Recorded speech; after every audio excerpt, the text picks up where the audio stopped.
Bonjour à tous, Ludovic Leclerc, votre analyste pour belgianinvestor.be. Alors voici un retour de la vidéo qui avait été publiée hier, mais sur laquelle il n'y avait pas de son.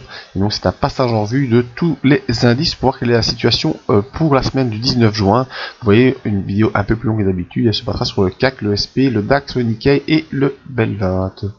Alors l'information habituelle sur le risque, le marché comporte des risques de perte n'est pas adapté à tous les profils d'investisseurs. C'est à vous-même d'évaluer vos propres risques. Moi je ne suis pas là pour vous conseiller dans vos opérations. Ce que je vous conseille, c'est d'utiliser des comptes démo afin d'établir et tester vos stratégies. Ma stratégie à moi, c'est l'analyse des impulsions, stratégie que j'utilise déjà depuis 2010 et qui fonctionne pour moi très bien. Technique d'analyse que je peux également vous enseigner si ça vous intéresse. Alors avant de passer au BEL 20, on va d'abord voir les indices qui nous entourent. Premier indice qui nous entoure, quand je dis nous entoure, qui est hors européen, on a le SP500. Vous voyez, le SP500 étant vraiment dans un couloir de latéralisation depuis déjà plus d'une semaine, depuis quasiment 2 semaines. Dans ce couloir de latéralisation, on a un point de support très fort à 2400, un objectif à 2457. Mais pour l'instant, vous voyez, on oscille gentiment entre 2428 et 2440. Donc on a ici une dizaine de points dans lesquels on est coincé, et nous verrons si on peut sortir par le haut ou par le bas de ce range horizontal. Au niveau des indicateurs, on a plutôt une tendance de poussée haussière qui est présente, mais pour l'instant, c'est vraiment, comme je vous le disais, depuis 1 semaine et demie, une latéralisation. Voilà, il faut attendre une impulsion qui pourrait nous donner le sens de sortie. Alors, une fois n'est pas coutume, on va aller faire un tour du côté du Nikkei.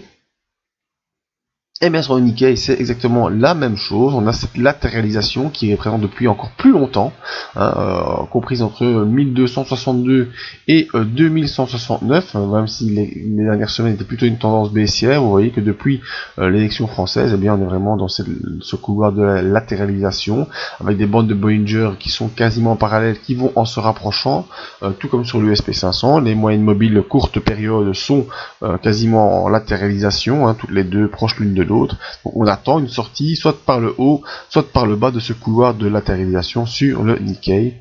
Et un peu aussi, maintenant on va passer on va passer sur les indices européens, c'est un peu la même configuration sur le DAX. En effet, sur le DAX, on a ce couloir de latéralisation qui dure, lui, depuis le début du mois de mai. Vous voyez, on est coincé au-dessus par les 12 838 points, et en dessous on est en support à 2533 avec les moyennes mobiles longue période qui sont toutes à la hausse. Par contre, les bandes de Bollinger sont en latéralisation, les deux moyennes mobiles courtes sont également en train de s'entrecroiser, et pas vraiment de signal d'accélération, que ce soit à la hausse ou à la baisse, même si certains me diront que voilà, on a des points hauts de plus en plus haut en intraday, vous voyez. Ce qui compte, c'est pour moi, en tout cas, c'est pas l'intraday qui compte. Ce qui compte, c'est la clôture. Vraiment, c'est la clôture qui est importante. Et ici, les clôtures se font toutes dans ce couloir, entre 12 838 et 12 533. Et tant que j'ai pas une sortie par le haut ou par le bas, je ne prendrai pas de position à l'achat ou à la vente sur cet indice, ou en tout cas sur les valeurs qui y sont corrélées. Voyons ce qui se passe sur le marché plus proche de nous encore, sur le CAC 40. Alors sur le CAC 40, moi j'ai décidé de voir ce triangle baissier. Voilà. Donc on a eu l'accélération suite à l'élection de M. Macron, et depuis le 8 mai, eh bien on descend. Les bandes de Bollinger sont à la baisse également. Les moyennes mobiles courte période sont à la baisse également, et on en vient maintenant à remettre en cause la tendance haussière de moyen terme. Avec ici pour l'instant un travail sur la moyenne mobile de 50 périodes. Mais on reste coincé par cette oblique baissière, et en support on a ici la zone de 5225, 5255, c'est une zone de support ici qui nous tient pour l'instant. On verra si on peut accélérer au-dessus de cette oblique baissière bleue, ou si on va s'enfoncer littéralement en dessous du dernier plus bas, aux environs ici, le dernier plus bas de clôture c'était jeudi, aux alentours des 5217, et aller complètement refermer ce gap haussier qui a été formé suite à l'élection de M. Macron. On verra ce qu'il en est dans les semaines futures. En tout cas, dans ce triangle baissier sur le CAC 40, nous verrons si on part par le haut ou par le bas. Mais à mon sens, le précurseur, pour une fois, et ce qu'il faut vraiment surveiller, c'est cette configuration ici sur le BEL 20. C'est vraiment une configuration d'importance qu'on ne voit pas souvent. Vous voyez les bandes de Bollinger ici qui étaient très très larges, et là vraiment regardez ce goulot, cet entonnoir hein, qui se forme ici sur le Belvin, vraiment un beau triangle baissier, celui-ci il est vraiment parfait, il est vraiment beau, à hauteur en base à 3876 points, et eh bien au niveau supérieur, cette ligne oblique baissière. Alors on notera ici la conjonction de toutes les moyennes mobiles quasiment, hein. On a la M20, on a la M7, on a la M50, elles sont toutes au même endroit. On a les bandes de Bollinger qui sont tellement rapprochées que, bon, vous le savez, impossible que la bande de Bollinger supérieure croise la bande de Bollinger inférieure, hein, ça c'est quasiment impossible. Également impossible que la M7 et que la M20 sortent de cette zone de bande de Bollinger, et donc une impulsion se prépare, c'est clair, c'est net, voilà, mais il suffit d'attendre le signal, est-ce qu'il sera haussier, est-ce qu'il sera baissier, peut-être qu'on aura une accélération vers le haut en direction des 4039, ou une accélération vers le bas en direction des 3743, pour aller fermer ce fameux gap que tout le monde attend en fermeture.